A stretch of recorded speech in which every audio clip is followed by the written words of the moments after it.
بسم اللہ الرحمن الرحیم۔ سورہ واقعہ کا اردو ترجمہ۔ سورہ واقعہ کی فضیلت۔ امام جعفر صادق علیہ السلام فرماتے ہیں، جو شخص ہر رات سونے سے پہلے سورہ واقعہ پڑھے تو وہ خداوند متعال سے اس حالت میں ملاقات کرے گا کہ اس کا چہرہ 14ویں کے چاند کی طرح تابناک ہوگا۔ سورہ واقعہ۔ شروع خدا کے نام سے جو بڑا مہربان نہایت رحم والا ہے۔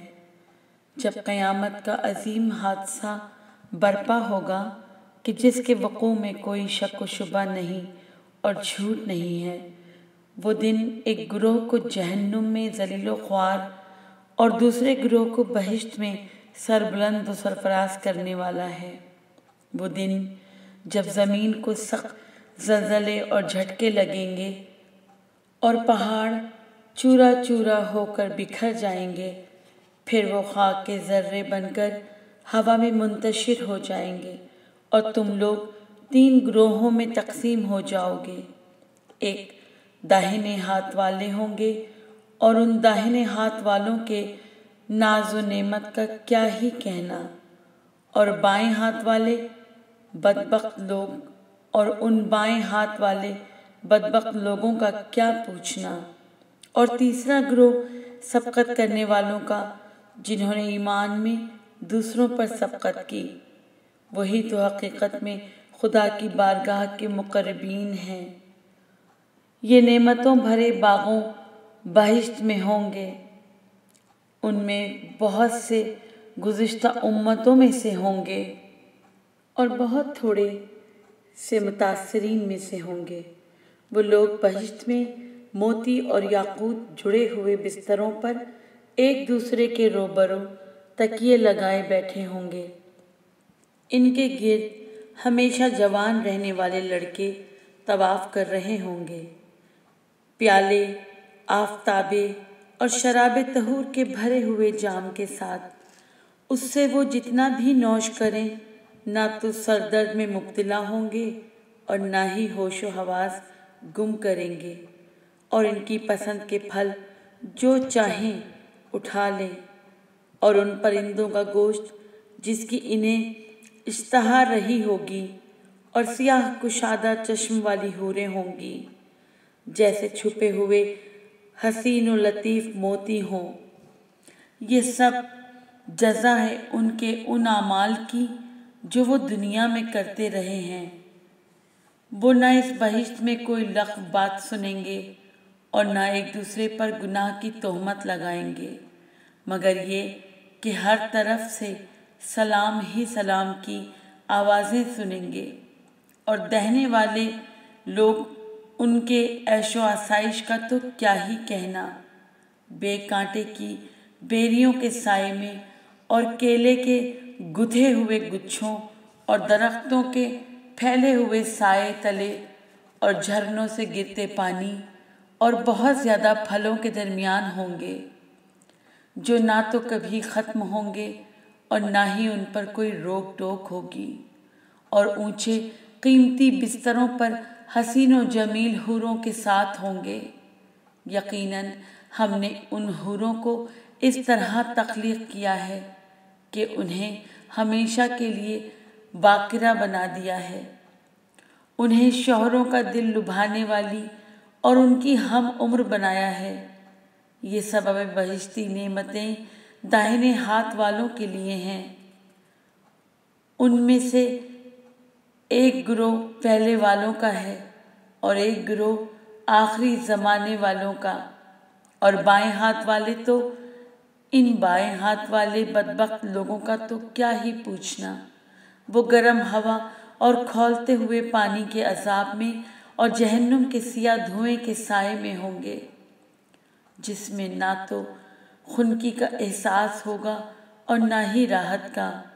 یہ سب اس لیے ہوگا کہ یہ لوگ اس سے پہلے بڑی عیش و عشرت کی زندگی گزار رہے تھے اور شرک و کفر جیسے بڑے بڑے گناہوں پر ڈٹے ہوئے تھے، اور مسخرہ کرتے ہوئے کہتے تھے، بھلا جب ہم مر جائیں گے اور خاک اور ہڈیاں بن جائیں گے تو کیا ہمیں دوبارہ زندہ کر کے اٹھایا جائے گا؟ اور کیا ہمارے باپ دادا بھی اسی طرح اٹھائے جائیں گے؟ اے رسول صلی اللہ علیہ وآلہ وسلم، آپ کہہ دیجئے کہ بے شک پہلے والے اور بعد والے سب زندہ کیے جائیں گے، ایک معین دن سب ایک وعدہ گاہ میں اکٹھے کیے جائیں گے، پھر تم اے گمراہ اور قیامت کے جھٹلانے والوں توڑ کے جہنمی درخت سے کھاؤ گے تاکہ اس سے اپنے پیٹ بھرو، پھر اس پر جہنم کا کھولتا ہوا پانی پیو گے، اور پیو گے بھی تو اس طرح جیسے پیاسے اونٹ پیتے ہیں۔ یہ قیامت کے دن ان کی ضیافت ہوگی۔ ہم نے تمہیں پیدا کیا ہے تو پھر کیوں اپنے خالق کی تصدیق نہیں کرتے؟ کیا تم نے اس نطفے کو دیکھا ہے جو تم عورتوں کے رحم میں ڈالتے ہو؟ کیا تم اس سے انسان کو پیدا کرتے ہو یا ہم پیدا کرنے والے ہیں؟ ہم نے موت کو تمہارے درمیان عمروں کے فرق کے ساتھ مقدر کیا ہے، اور ہم اس کام سے ہرگز عاجز نہیں ہیں کہ اگر ہم چاہیں تو تمہاری جگہ تمہاری ہی طرح کے دوسرے لوگ لے آئیں اور تمہیں ایسی شکل و صورت میں پیدا کر دیں کہ جس سے تم بالکل بے خبر ہو، اور بتحقیق پہلی خلقت کو تم تو جان ہی چکے ہو، تو پھر اس سے کیوں عبرت حاصل نہیں کرتے؟ کیا تم نے دیکھا اس دانے کو جو تم زمین میں کاشت کرتے ہو؟ کیا تم اسے اگاتے ہو یا ہم اگانے والے ہیں؟ اگر ہم چاہیں تو اس کھیتی کو خشک اور تباہ و برباد کر دیں تو پھر تم بڑبڑاتے ہی رہ جاؤ کہ ہائے ہم تو بڑے گھاٹے میں پڑ گئے، بلکہ ہم تو فائدے سے محروم ہی رہ گئے۔ کیا تم نے کبھی اس پانی میں غور کیا ہے جسے تم ہر روز پیتے ہو؟ کیا تم نے اسے بادلوں سے برسایا ہے یا ہم اس کے نازل کرنے والے ہیں؟ اگر ہم چاہتے تو اس خوشگوار پانی کو کھارا بنا دیتے، بس تم کیوں ہمارا شکر ادا نہیں کرتے؟ جو آگ تم جلاتے ہو کیا تم نے اس میں غور کیا ہے؟ کیا تم نے اس کے درخت کو پیدا کیا ہے یا ہم اس کے پیدا کرنے والے ہیں؟ ہم نے اس آگ کو یاد دہانی کا ذریعہ اور مسافروں کے لیے نفع کا سامان قرار دیا ہے۔ بس اے رسول، آپ اپنے عظیم پروردگار کے نام کی تسبیح کریں، اور میں تاروں کی منازل کی قسم کھا کر کہتا ہوں، اور اگر تم سمجھو تو یقیناً یہ بہت بڑی قسم ہے کہ یہ قرآن یقیناً بڑی تکریم والا ہے، جو ایک پوشیدہ اور محفوظ کتاب میں ہے جسے صرف پاک و طاہر افراد ہی چھو سکتے ہیں۔ یہ کتاب عالمین کے پروردگار کی طرف سے نازل کی ہوئی ہے۔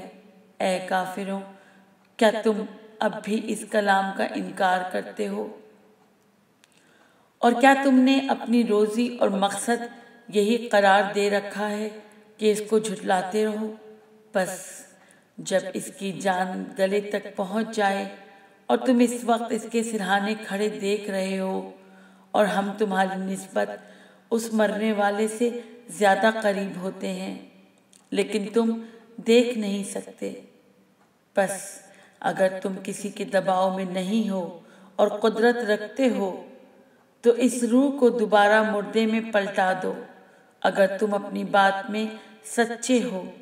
بس جان لو کہ اگر مرنے والا خدا کے مقربین میں سے ہے تو اس کے لیے ہر طرح کی آسائش، بہترین خوشبودار پھول اور بہشت کی ابدی نعمتیں ہیں، اور اگر وہ داہنے ہاتھ والوں میں سے ہے تو داہنے ہاتھ والوں کی طرف سے تمہارے لیے سلامتی کا پیغام ہے، اور اگر وہ مرنے والا تکذیب کرنے والوں اور گمراہوں میں سے ہے تو اس کے لیے جہنم کے کھولتے ہوئے پانی کی ضیافت اور جہنم کی دہکتی ہوئی آگ میں جھونکنا ہے۔